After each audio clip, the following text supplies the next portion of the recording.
السلام علیکم دوستو، کیا حال ہے آپ سب کے؟ میرا نام افسان حیدر ہے۔ میں پچھلے کچھ ٹائم سے کوریا کے اندر رہ رہا ہوں، کوریا کے سسٹم کو سمجھ رہا ہوں، اور سمجھنے کے بعد میں اس کے اکارڈنگ آپ کو کچھ گائیڈ لائنز دینے کی کوشش کر رہا ہوں۔ تو آج کا جو ٹاپک ہے وہ بہت زیادہ اہم، تو اس ویڈیو کو اینڈ تک لازمی دیکھیں۔ اینڈ تک دیکھنے کے بعد آپ کو اس میں سے بہت زیادہ انفارمیشن سمجھ میں آ جائے گی۔ آج کا جو ٹاپک ہے وہ بہت زیادہ ضروری ہے۔ وہ یہ ہے کہ کوریا کے جو ورکرز ہوتے ہیں، جو کوریا کے اندر کام کر رہے ہوتے ہیں، ان کی اصل زندگی ہوتی کیسی ہے؟ یہ وہ سوال ہے جو بہت سارے بندوں کے مائنڈ میں ہوتا ہے، اور جو لوگ جاب پور کے اندر جن کے ڈاکومنٹس ہوتے ہیں اور وہ ویٹنگ لسٹ میں پڑے ہوتے ہیں، وہ اس پہ بہت زیادہ سوچ بھی رہے ہوتے ہیں۔ بہت زیادہ ان کے مائنڈ میں کیوریز بھی ہوتی ہیں کہ بھائی وہاں پہ ورک لائف ہوتی کیسی ہے، وہاں کی زندگی جو ہوتی ہے وہ ہوتی کیسی ہے؟ وہ بہت آسان ہوتی ہے، وہ بہت زیادہ مشکل ہوتی ہے؟ کچھ لوگ اس کو بہت زیادہ آسان کر کے بتاتے ہیں، کچھ لوگ اس کو بہت زیادہ مشکل کر کے بتاتے ہیں۔ تو جو بندہ بیٹھا ہوتا ہے وہاں پہ اس کو سمجھنے کی کوشش کر رہا ہوتا ہے، تو وہ یہاں پہ آ کے تھوڑا سا کنفیوز ہو جاتا ہے۔ آج کی ویڈیو میں ہم اس پہ بات کرنے والے ہیں کہ کورین ورکرز کی لائف یہاں پہ اصل میں ہوتی کیسے ہے۔ تو سب سے پہلے اس میں یہ بات کر لیتے ہیں کہ بھائی یہاں پہ ورک کیسا ہوتا ہے۔ جو ورک ہوتا ہے وہ ڈیپینڈ کرتا ہے آپ کی کیٹیگریز کے اوپر اور آپ کی کمپنیز کے اوپر۔ لائک آپ ایگریکلچر میں آ رہے ہیں، آپ مینوفیکچرنگ میں آ رہے ہیں، آپ فشریز میں آ رہے ہیں، آپ کون سے کیٹیگریز کے اندر آ رہے ہیں، اور اس کیٹیگریز کے اندر کیا روٹینز ہیں، وہ اس پہ ڈیپینڈ کر رہا ہوتا ہے۔ لیکن اگر ہم جنرل بات کریں تو کوریا کے اندر کمپنیز کے اندر جو کام ہوتا ہے وہ فزیکل زیادہ ہوتا ہے، بہت زیادہ مشکل بھی ہوتا ہے، اور کچھ جگہوں پر جو ہے نا وہ کام کافی آسان بھی مل سکتا ہے۔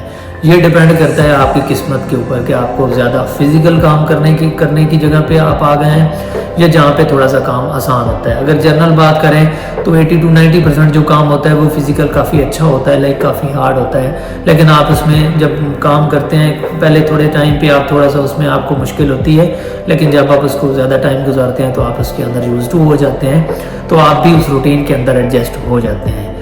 دوسری بات یہ ہے کہ کوریا کی جو ورک روٹین ہوتی ہے، کوریا کی جو ورکنگ آورس ہوتے ہیں، ان کی اگر بات کریں تو کوریا میں ورک کا سسٹم یہ ہوتا ہے کہ نارمل ڈیوٹی جو ہوتی ہے ورکنگ ڈیز کے اندر وہ ڈیلی 8 گھنٹے ہوتی ہے، ٹھیک ہے۔ اس میں شفٹ بھی ہوتی ہیں، نائٹ شفٹ ہوتی ہے، ڈے شفٹ ہوتی ہے۔ نائٹ شفٹ اور ڈے شفٹ کی سیلریز میں بھی تھوڑا سا فرق ہوتا ہے، لیکن نائٹ کے اندر جو ڈیوٹی ہوتی ہے اس کی سیلری ڈے والی سے تھوڑی سی زیادہ ہوتی ہے ڈیلی کے حساب سے۔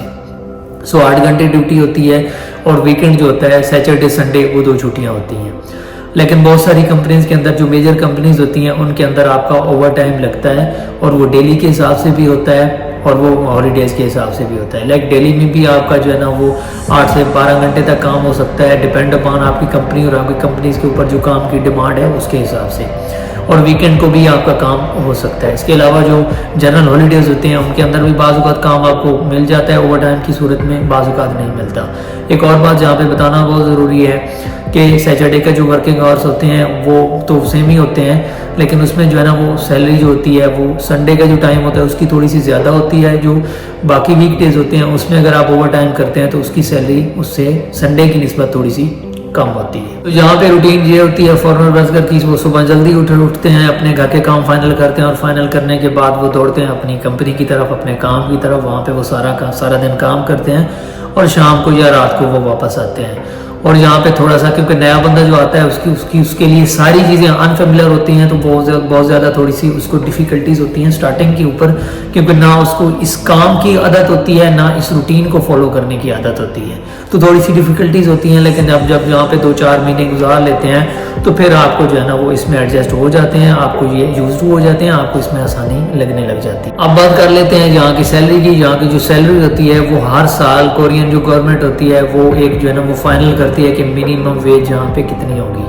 وہ ہر سال چینج ہوتی رہتی ہے، تھوڑی سی بڑھ بھی جاتی ہے ہر سال، تو وہ کورین گورنمنٹ فائنل کرتی ہے کہ آپ کی منیمم ویج کیا ہوتی ہے۔ منیمم ویج کا مطلب یہ ہوتا ہے کہ اگر آپ ویک میں 5 دن کام کرتے ہیں ڈیلی 8 گھنٹے، تو جو منیمم ویج ہوگی وہ آپ کو ملتی ہے، اور اس کے علاوہ جو اگر آپ اوور ٹائم لگ رہا ہے تو وہ آپ کا اس کے علاوہ ہوتا ہے، اس سے آپ جو ہے نا وہ کچھ کافی اچھی سیونگ کر سکتے ہیں اگر آپ کی نصیب میں کمپنی بہت اچھی ہے اور وہاں پہ اوور ٹائم آپ کا بہت زیادہ لگ جاتا ہے۔ یہ بھی بات آپ یاد رکھیں کہ جہاں پہ اوور ٹائم لگنے کی بات ہوتی ہے، جہاں پہ آپ زیادہ کام کرتے ہیں، تو ظاہر سی بات آپ اتنے زیادہ ایگزاسٹ بھی ہو جاتے ہیں، اتنے زیادہ تھک بھی جاتے ہیں، اور آپ کے لیے ریسٹ کے لیے اتنا زیادہ ٹائم جو ہوتا ہے وہ کم بچ جاتا ہے. سو فائنل بات یہ ہے کہ جو اوور ٹائم ہوتا ہے وہ کمپنی کے ورک کی ڈیمانڈ پہ ہوتا ہے. اگر ڈیمانڈ زیادہ ہوتی ہے تو اوور ٹائم زیادہ لگتا ہے, اگر ڈیمانڈ کم ہوتی ہے تو اوبویسلی آپ کا جو اوور ٹائم ہوتا ہے وہ بہت کم لگتا ہے. سو اب بات کر لیتے ہیں آپ کی رہائش کی. جو کورین کمپنیز ہوتی ہیں وہ موسٹلی ایسا ہوتا ہے کہ آپ کو وہ رہائش میں انہوں نے 2-3 بندے ایک روم کے اندر رکھے ہوتے ہیں اور وہ کمپنی جو ہے نا وہ پے کرتی ہے. بعض کمپنیز ایسی بھی ہوتی ہیں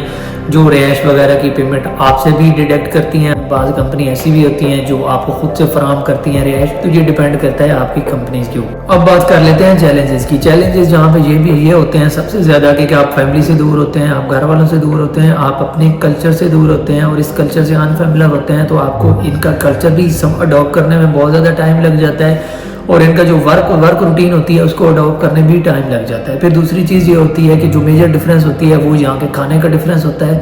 تو ان کا جو کھانا ہوتا ہے وہ آپ لوگ آسانی سے نہیں کھا سکتے کیونکہ ہمارے کھانے کا بھی ڈفرینس ہوتا ہے. تو ان کے کھانے ہمارے کھانوں سے بہت زیادہ مختلف ہوتے ہیں اور وہ کھانے ہم لوگ موسٹلی نہیں کھا پاتے.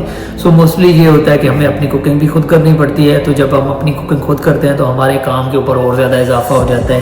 کمپنی کا کام الگ سے ہوتا ہے, پھر گھر میں کوکنگ وغیرہ کے کام الگ سے ہوتے ہیں. تو یہ تھے کچھ چیلنجز جو میں نے آپ کو بتانے کی کوشش کی ہے کہ کورین جو لائف ہوتی ہے اس کے اندر آپ کو کون کون سے چیلنجز ہوتے ہیں جن کو آپ کو فیس کرنا ہوتا ہے. تو فائنل بات یہ ہے کہ کوریا کی جو ورک کلچر ہوتا ہے اس کو آپ اڈاپٹ کر لیتے ہیں کچھ ٹائم کے اندر. یہاں کے کام کی آپ کو سمجھ آ جاتی ہے, یہاں کی روٹین کی آپ کی سمجھ آ جاتی ہے اور آپ کی جو باڈی ہوتی ہے یا آپ جو مینٹلی طور پہ ہوتے ہیں وہ ان کے کام کے ساتھ ایڈجسٹ ہو جاتے ہیں. سو یہ تھی آج کی ویڈیو, آئی ہوپ آپ کو اچھی لگی ہوگی. فائنلی یہ بات کرنا چاہوں گا کہ جو EPS پروگرام ہوتا ہے کیونکہ وہ گورنمنٹ ٹو گورنمنٹ پروگرام ہوتا ہے تو بہت سارے لوگوں کے لیے یہ ایک بہت اچھا موقع بھی ہوتا ہے اور نو ڈاؤٹ یہ بہت اچھا موقع ہے بھی صحیح. جہاں پہ بہت سارے لوگ کام کرنے کے بعد, اگریسو سیونگ کرنے کے بعد, خود کو ہینڈل کرنے کے بعد, اپنے خرچے اچھی طریقے سے مینیج کرنے کے بعد اپنے آپ کو اور اپنے خاندان کو اچھے طریقے سے سنبھال پاتے ہیں.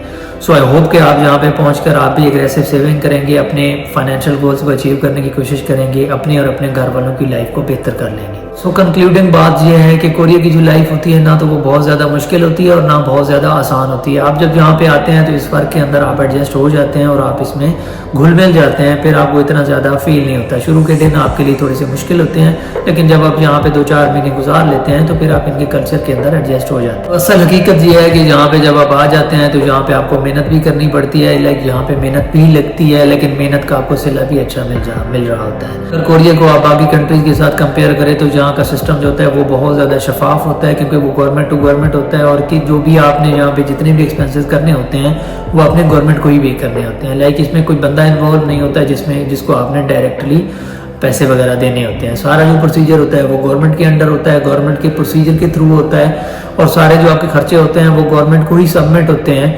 تو یہ اس میں ایک بہت اچھی بات ہوتی ہے. باقی یہاں کا جو کام ہے وہ آسان بھی ہوتا ہے, مشکل بھی ہوتا ہے, وہ ڈیپینڈ کرتا ہے آپ کی کمپنیز کے اوپر. تو یہ تھی آج کی ویڈیو. آئی ہوپ آپ کو یہ اچھی لگی ہوگی. آئی ہوپ آپ کو اس میں جو ہے نا وہ کچھ نہ کچھ انفارمیشن ملی ہوگی. تو یہ تھی آج کی ویڈیو. آئی ہوپ آپ کو اچھی لگی ہوگی. آئی ہوپ آپ کو اس میں انفارمیشن ملی ہوگی. تو یہ تھی آج کی ویڈیو.